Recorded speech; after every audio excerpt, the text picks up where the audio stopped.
لوگ بے حیا کہہ دے ممکن ہے میری اس گفتگو کو سن کر، لیکن واللہ بے حیائی کی بات نہیں کرنے چلا بلکہ دل کا درد پیش کرنے چلا۔ کوئی بے حیا کہے تو لاکھ کہہ دے، اس لیے کہ شوق نہیں ہے، مجبوری کہلوا رہی ہے۔ جو کہنا چاہتا ہوں، آج ہمارے نوجوان جس فعل بد میں سب سے زیادہ گرفتار ہیں، زنا سے بھی زیادہ، وہ ہے اپنے ہاتھوں سے اپنے اوپر غسل کو فرض کرنا۔ مجھے اس سے آسان اور اس سے باحیا الفاظ اس گناہ کے حوالے کی تشریح کے لیے نہیں مل پا رہے ہیں کہ لوگ اپنے ہاتھوں سے، نوجوان حمام کے اندر بیٹھ کر، بیت الخلاء میں بیٹھ کر، تنہائی میں بیٹھ کر اپنے ہاتھوں سے اپنی عصمت سے کھیلتے ہیں اور وہ اپنے ہاتھوں سے اپنے اوپر غسل کو فرض کرتے ہیں۔ یہ کیا ہے؟ اللہ کے رسول صلی اللہ علیہ وآلہ وسلم فرماتے ہیں کہ جو اپنے ہاتھوں سے اپنی شرمگاہوں سے کھیل کر اپنے اوپر غسل لازم کریں، آقا فرماتے ہیں اللہ کی، سارے فرشتوں کی اور مجھ محمد کی اس پہ لعنت ہو۔ حضور جس پہ لعنت کریں، جو بے باک لڑکے ہیں، بے باک چھوکرے ہیں، وہ تو زنا کے اڈوں تک جاتے ہیں، لیکن نام میں ہاتھ جو شریف کہلاتے ہیں،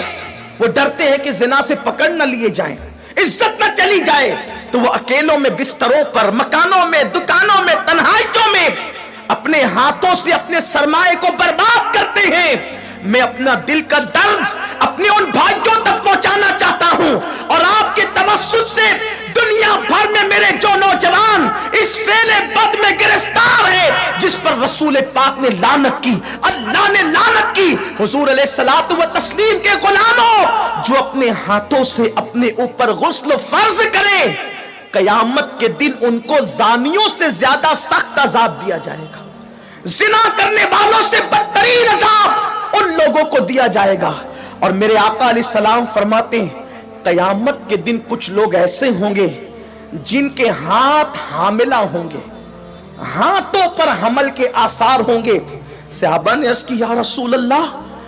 لوگوں کے، مردوں کے ہاتھ حاملہ ہوں گے؟ آقا فرماتے ہیں ہاں، جنہوں نے اپنے ہاتھوں سے اپنے اوپر غسل فرض کیا ہوگا، اشاروں کی زبان میں اس کا مفہوم عرض کر رہا ہوں، قیامت کے دن وہ اس حالت میں اٹھیں گے کہ ان کے ہاتھ حاملہ ہوں گے۔ اور یاد رکھنا، ایسا کرنے والے ان کے چہروں پر پھٹکار برستی ہے،